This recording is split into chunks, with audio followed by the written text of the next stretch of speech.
We're going to talk about multi-generational travel because I think it was Mary Ella who said a lot of you were interested in travel and perhaps in multi-generational vacations.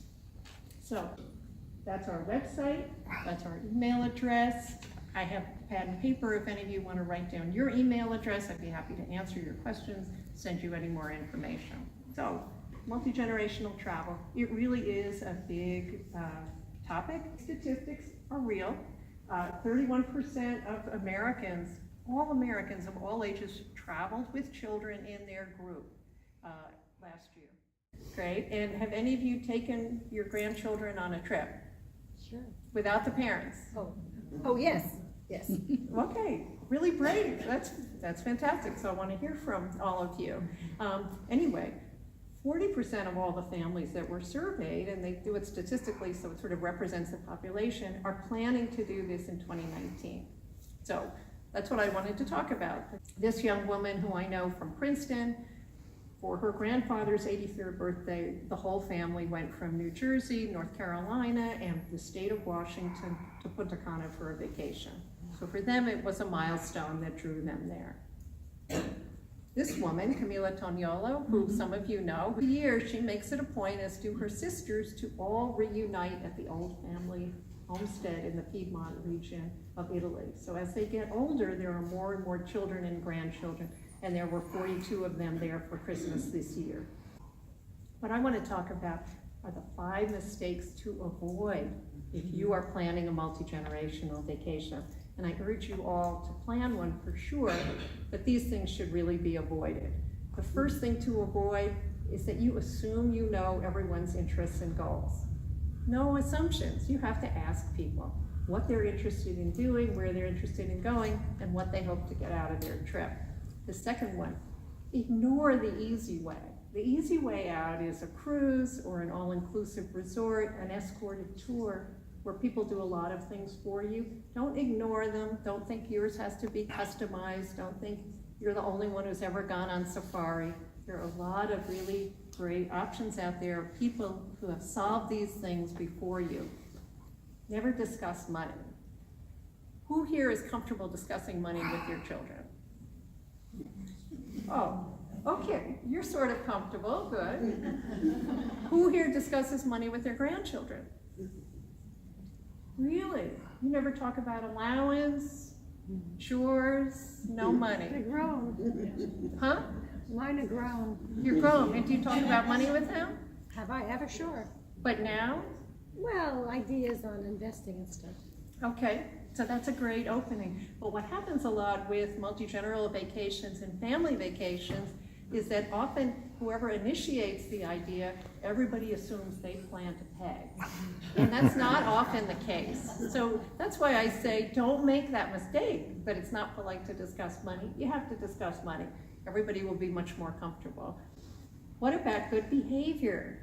A lot of people would think, like my mother is one, well, I raised you two to be well-behaved, so why can't you raise your son to be well-behaved?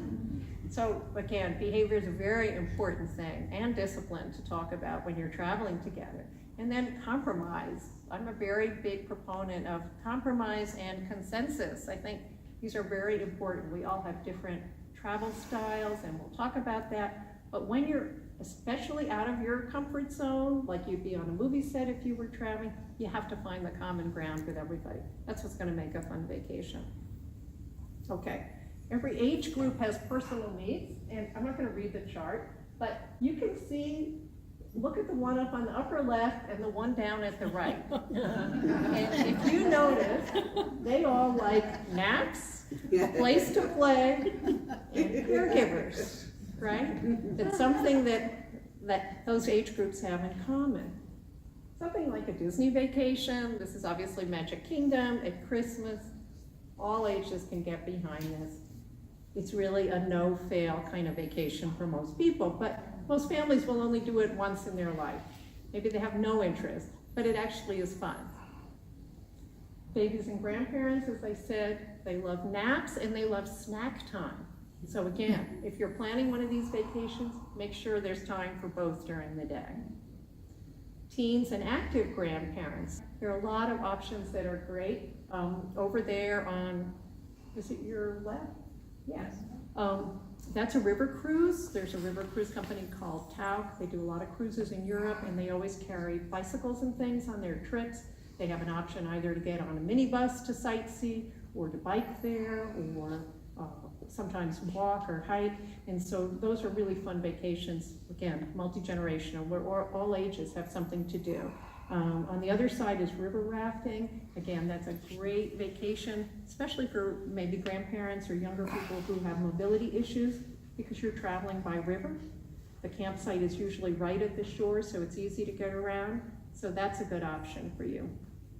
This is what we call the filling in the sandwich. A lot of talk about parents being squeezed for time because they have to take care of their elders and they have to take care of their juniors. So they're also referred to as the filling in the sandwich because of that, in terms of their travel style. And often, very often, even if they don't voice it, those parents are really just looking for a place to hang out and relax. They don't want the action, they don't want the Disney, they don't want the nightlife, they just want time alone, which is a scarce commodity. So, the easy choices, again, that was one of the mistakes not to make. I say go easy. All-inclusive vacations and resorts are the same thing. They have all the activities, they have kids clubs for the kids, so nobody has to babysit, the meals are prepared, there's somebody that cleans up your room. It's a very good option, and they're well priced. Another option is a guided tour, and these are very popular tours to places like China, so you can go exotic, but then you can go on a cruise on the Yangtze River, which is very beautiful. Again, housekeeper, meals included, activities, and again, for people with mobility issues, it's not so hard to get around because it's on a cruise. Tour operators. Is anybody familiar with Road Scholar? Sure. Well, you are, great. Has anybody been on them? Oh, great. You've been on Road Scholar trip? So are you familiar with the ones they do with their children, with the grandchildren? Yes, they're excellent. They're excellent. Okay, great. So there's a good endorsement. This woman gave me an endorsement. So her mom had been on 9 of the trips. Road Scholar used to be called Elder Hostel. And they're really wonderful. They're actually a nonprofit, so their trips are really well priced. It's surprising. And they do great programs now for just grandparents with grandchildren. So here we're talking about the budget. So if you're thinking of like a beach resort, you're inviting the kids, you're inviting your in-laws, the grandchildren. So the budget is a hard topic to bring up. How much can everybody afford? Airfare costs more for some people have jobs where they get a lot of frequent flyer miles. So it's really good to be able to be upfront about that. This is a beautiful resort in the Florida Keys, Hawks Key Resort. Here, a family of 4, 1 bedroom. So this is a very pretty resort. That's the price. This is about 30 minutes away. It's a Campground of America, KOA, if any of you have seen their logo. But all the campgrounds are really into glamping. Does anybody know what glamping is? Glamping? Glamorous camping, right? Exactly right, glamorous camping. And there are campgrounds with $5 million outfitted RVs parked there that you can stay in one of those. And campgrounds with very glamorous tents, fixed tents, which is definitely a budget option because you can pitch your tent here for $15 a night and still get a hot shower and a swimming pool. But they actually have private cabins. This is a 2-bedroom cabin, sleeps 4, and it's $200 a night, half hour from the other place. Very pretty location. And then conference centers are another great option for multi-generational vacations because a lot of them reduce their rate in summers and on weekends when business people don't use them. This place here, including breakfast, has a lot of activities and it's $268 a night. So it's just to give you a sense that there are price ranges all over. So I'm talking about the budget. This is for real. It will cost more than you think, and this is the daughter of a friend who wanted to share this example with me. It's her daughter enjoying a Kate Middleton cocktail. It cost 20 euros. So with the exchange rate at that time, nearly $30 for that cocktail, but it was Kate Middleton's favorite cocktail. They were in London on a family trip, and they were never going to buy one again. So, right? So we talked about behavior guidelines. One of the things that I hear from that sandwich generation is, like, is everybody going to be stuck doing everything together? So, no. Maybe you do want to meet together, maybe you don't, but again, it's something to talk about. How that trip is going to go, how the behavior is, and that's really an important thing. Are the women going to get stuck with the kids every day? I hear this a lot, right? You know, a lot of women in this audience, and they're laughing. I don't hear any of the men, of course, there aren't that many men, but this is obviously a concern. So it's something to talk about.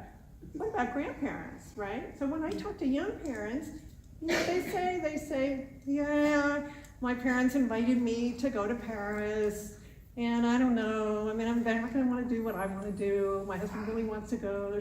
Yeah, they're gonna pay, but more important, they're gonna babysit. So for that middle generation, that's what they may have on their minds. Okay, the grandparents are going and they're gonna babysit. So if that's not what you as grandparents have in mind, you really have to set those guidelines up front. Are they in their 20s, your grandchildren? I'd say older. I would say average age is probably older. Okay, so 20s, 30s, 12? From 12 to 22. Okay, so the 12-year-old is really hard to understand. And they interviewed thousands of millennials who are now, for our purposes, between the age of 19 and 39. 61% said that their parents were the most influential people in their lives. Okay, so they're not all bad, but they are demanding, and they will want a Kate Middleton cocktail. And they'll want to go to a bar and have a couple of beers and play video games after a day of skiing or after a day at the beach, and of course they'll expect you to pay because you're on vacation. And so that happens a lot. So my last note about planning a multi-generational vacation is, again, compromise and consensus. None of us want this child with us. And as Michelle Obama would say, take the high road, right? That's the best thing to do in travel and in life. So with that, I leave you with a picture of my last multi-generational vacation. On the upper left, that's my mom with our son, Ron and me. And here's a wonderful picture of Angie that Missy shared with me. And that's it. Thank you.